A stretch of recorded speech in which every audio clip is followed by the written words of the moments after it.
तरह तरह के सुधार आंदोलन अपने देश में हुए और कुछ आज भी चल रहे हैं। उनका परिणाम तो हुआ, प्रभाव तो हुआ, लेकिन सब कुछ ठीक नहीं हुआ। अभी भी ऐसे सुधार के उपक्रम, सुधार के अभियान, सुधार के आंदोलन करने पड़ते हैं। और एक धारा थी जिन्होंने कहा कि पहले अपने मूल पर चलो, फिर से हम उसको भूल गए हैं। स्वामी दयानंद सरस्वती, स्वामी विवेकानंद, दो मुख्य नाम उसमें लिए जाते हैं, जिन्होंने अपने मूल पर समाज को खींचने का प्रयास किया। उसके चलते जो जो हुआ, इन पहले की 3 धाराओं सहित भारत में आज जो कुछ चल रहा है उस पर इनका प्रभाव है। कहीं ना कहीं प्रेरणा स्रोत वहां पर है, कहीं ना कहीं विचार का जो प्रवाह है वो वहां से जुड़ता है। परंतु ये चारों धाराएं चली जैसा भारत हमको चाहिए। 75 वर्ष आजादी के पूरे हुए, लेकिन हम अभी ऐसा नहीं कह सकते कि वो ऐसा खड़ा हुआ। इसका कारण क्या है? संघ के निर्माता जो थे डॉक्टर हेडगेवार, वो इन चारों धाराओं में काम कर चुके थे। उनको हम जन्मजात देशभक्त कहते हैं, क्योंकि बचपन से ही ये चिंगारी उनके मन में थी कि देश के लिए जीना चाहिए, देश के लिए मरना चाहिए। स्वयं बचपन में ही अनाथ हो गए थे, दरिद्रता में आगे बढ़ना पड़ा, लेकिन देश के लिए चलने वाले कामों में भाग लेना उन्होंने कभी नहीं छोड़ा। और विद्यार्थी के नाते उनका जो कर्तव्य था अपनी पढ़ाई अच्छी तरह से पूर्ण करना, उसमें अपने विद्यालय में पहले 10 में आना, ये भी कभी उनका छूटा नहीं। वंदे मातरम आंदोलन 1905-6 में जो हुआ, उस समय उन्होंने नागपुर के सारे विद्यालयों में उस आंदोलन का संगठन किया। जब इंस्पेक्टर लोग स्कूल इंस्पेक्शन के लिए आते थे तो हर क्लास में उनका स्वागत वंदे मातरम से होता था। चिढ़कर उन्होंने सारे विद्यालय बंद कर दिए। कौन इसके पीछे पता लगाने का प्रयास किया। 4 महीने स्कूल बंद रहे, पता नहीं लगा। अंत में कॉम्प्रोमाइज हो गया जो अभिभावक गार्डियंस थे और सरकार में, कि एक नॉमिनल अपॉलॉजी हो जाए स्कूल में एंटर करते समय गेट पर, और शिक्षक खड़ा रहे, वो पूछे गलत हुआ ना, माफी चाहते हो ना, तो मुंडी हिलाना, नॉमिनल अपॉलॉजी। स्कूल शुरू हुए, लेकिन 2 छात्र नागपुर के थे जिन्होंने ये भी करने का इनकार कर दिया कि भाई भारतवासी हम हैं, भारत माता हमारी, उसके स्वतंत्रता की बात को नकारना सपने में भी हम नहीं कर सकते।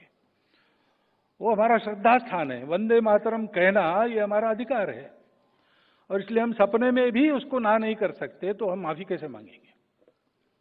तो स्वाभाविक वो दोनों रस्टिकेट हुए। उसमें एक डॉक्टर हेडगेवार थे जो बाद में डॉक्टर बने।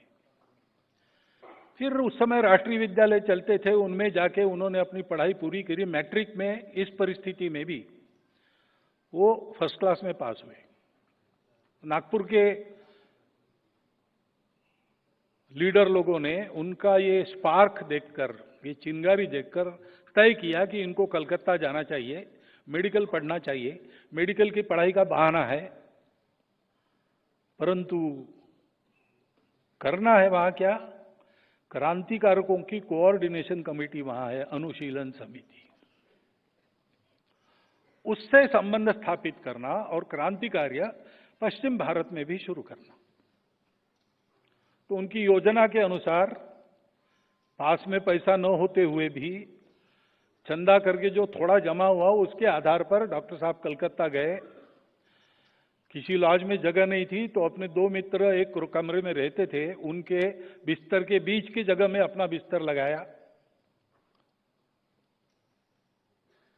और उन्होंने मेडिकल की पढ़ाई भी अच्छी तरह पूरी की, फर्स्ट क्लास में हो गए, और क्रांतिकारक समिति से संबंध भी स्थापित कर लिया। स्वर्गीय त्रैलोक्यनाथ जी चक्रवर्ती, स्वर्गीय रासबिहारी बसु, इनके लिखे पुस्तकों में उनका उल्लेख आता है। उनका कोड नेम कोकेन था।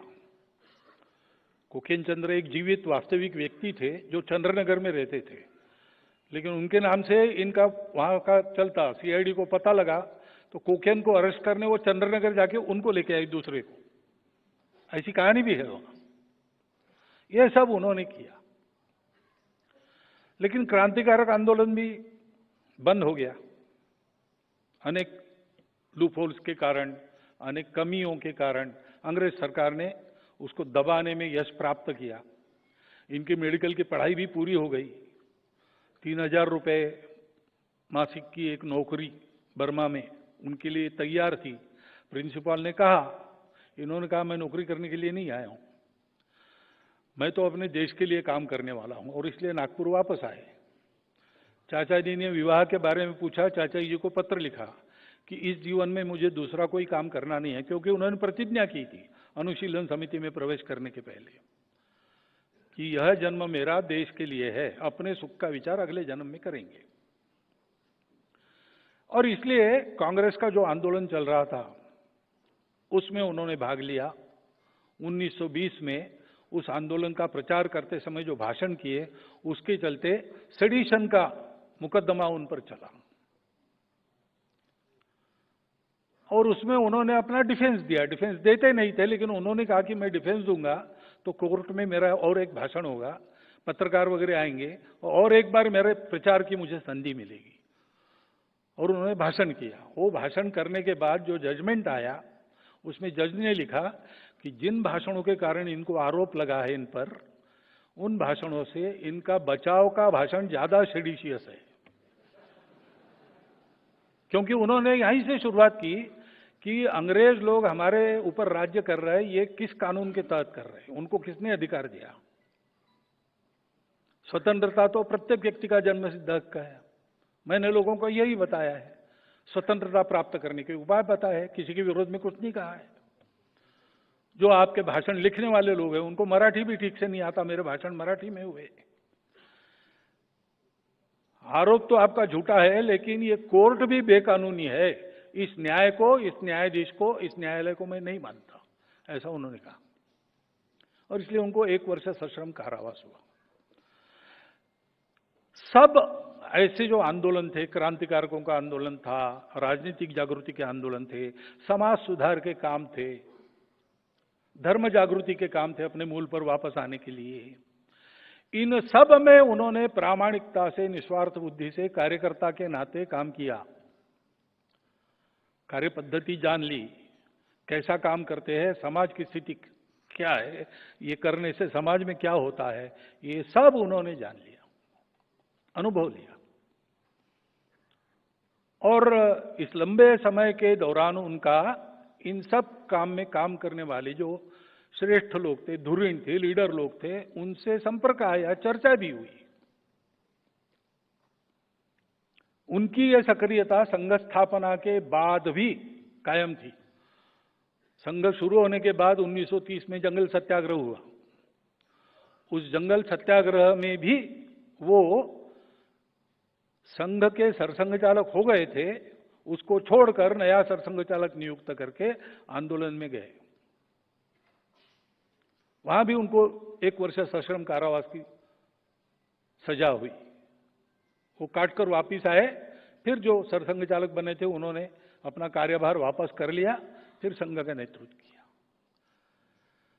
तो उनका अनुभव था, और इस दौरान सबसे बात हुई, सुभाष बाबू से, महात्मा जी से, लोकमान्य तिलक से,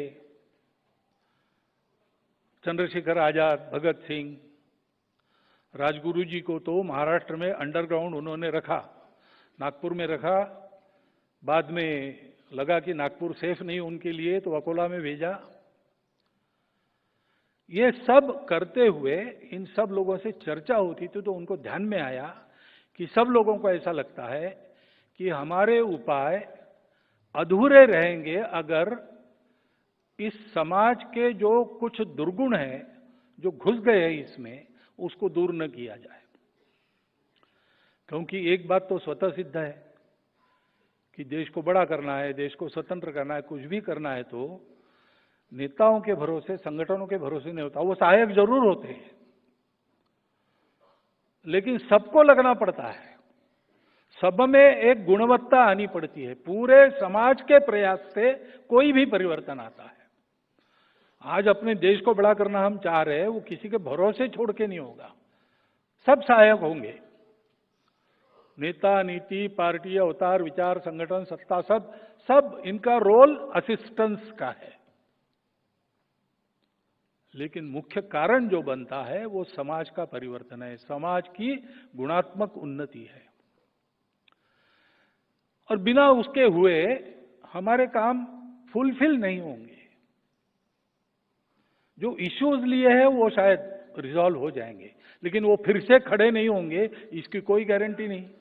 क्योंकि स्वतंत्रता की बात ले तो हम देखते हैं कि कितना लंबा ताता है आक्रामकों का।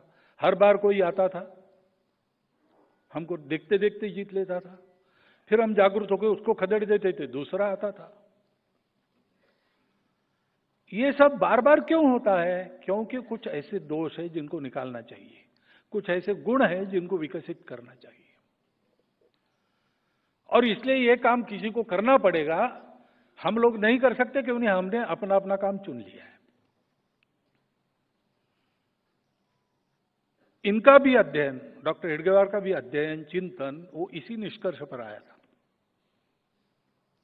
जिन महानुभावों के मैंने नाम लिए हैं उन सबको आप पढ़ लीजिए तो आपको ये भाव मिलेगा। उसके बारे में बहुत लोगों ने लिखा है। स्वदेशी समाज नाम का श्री रविन्द्रनाथ ठाकुर जी का निबंध पढ़िए। उसमें उन्होंने कहा है कि समाज की जागृति राजनीति से नहीं होगी। हमारे समाज में समाज का स्थानीय नेतृत्व खड़ा करना पड़ेगा। उन्होंने शब्द किया है नायक। जो स्वयं शुद्ध चरित्र है, जिसका समाज से निरंतर संपर्क है, समाज जिस पर विश्वास करता है, और जो अपने देश के लिए जीवन मरण का वर्ण करता है, ऐसा नायक चाहिए, ऐसा उन्होंने कहा है। इतने बड़े खंडप्राय देश में गांव-गांव में, गली-गली में ऐसा नायक चाहिए, जिसके जीवन से एक वातावरण बनता है, वातावरण में समाज अपनी कृति बदलता है। ऐसे नायकों का निर्माण होना चाहिए।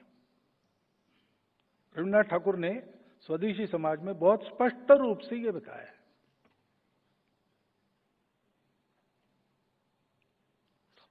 इन सब के बोलने में, लिखने में ये बात आई है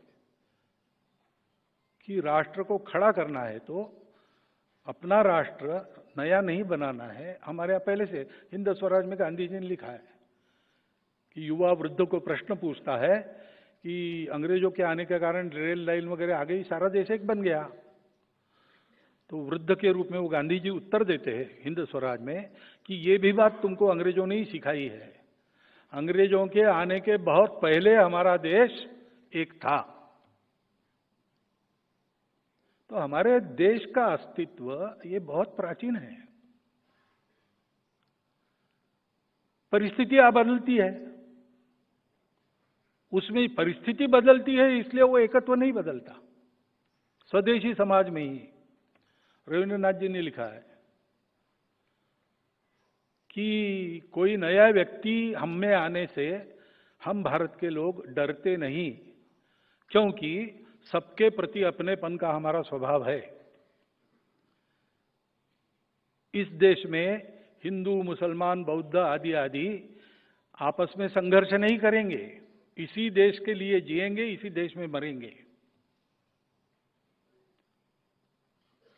आपस में संघर्ष करते करते कोई एक हल वो इसका निकाल लेंगे और साथ में जिएंगे।